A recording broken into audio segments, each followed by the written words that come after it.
gibura gi Minister mar Finance mondo oket gi e budget mondo gopegi bende oruch oko.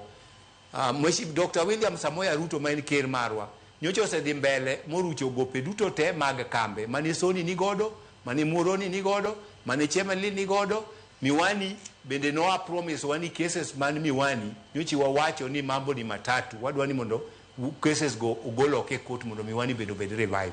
Omiyo en atua maduong' ni mibadhi nyaka koro dog piny nikech koro wan kod board no biro kawo thuolo machuok kabisa mondo o solve out problem. Kantiere remar pesa wan kod pesa mabedo collected under sugar levy madhi sort out magoendo.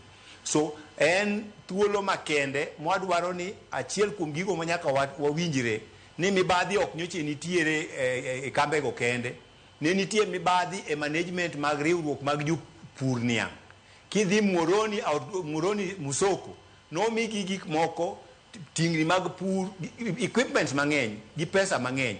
Ne nitiere ndalo moko mane directors mag Muhoroni Outgrowers Company, mag chalo Chairman Outgrowers Company gi kambe mamoko, audit report nitiere mondo ne kaka irucho gopego to jok mano mismanage gigo be mondo tim ang'o nyaka kawne gi atwa. Omiyo wawacho ni duogo Sugar Board koro okelo order in the industry. Japur yudo thuolo mar representation mare kate pricing committee.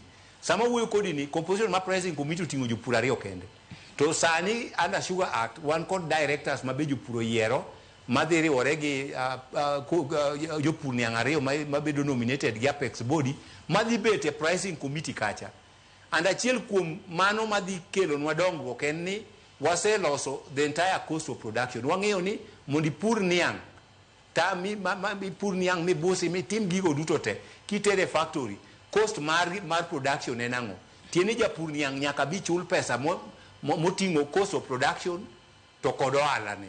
Sama wuoyo kodi ni Joyce nyaka ne committee moro nyoche chuogi machiegni ni an abede last pricing committee bech niang' oseguom at 5,000 nodhi nenga signal fauchiel gi 50 to committee moro manyeche nobedo appointed gi minister manyeche okadho cha osebedo ka tich magitiyo en duoko bech niang' piny nyaka samo wuoyo kodi ni manochuno mondo wadhi wachunge kod kendo case to bende podi winjo today mano chungo go sugar import to kendo wachungo godo wach mar bech niang' makoro jomoko bedo piny e kona to duoka bech niang' manyocha omo kada 4,000 to puro niang' kawuono mondi pur tan achiel machiegi Joyce en garama machopo siling 6,500 puro tan achiel kende. So madhi kelo nwa sanity nikech directors modhi yier di medo namba madhi bede pricing committee. So jopur dhi bedo ge duol maduong' kuom weche mag loso bech niang'. To bech niang' bende koro sani nyaka obed pegged on cost of production. Kigo kwano puro, buso, bero, pes mbego, gigo duto te ma japuro tiyo. Kotieko modhi ouso niange nyaka chule pesa ma duoko garama mosetiyo gote to buy products bende nyaka chul japur.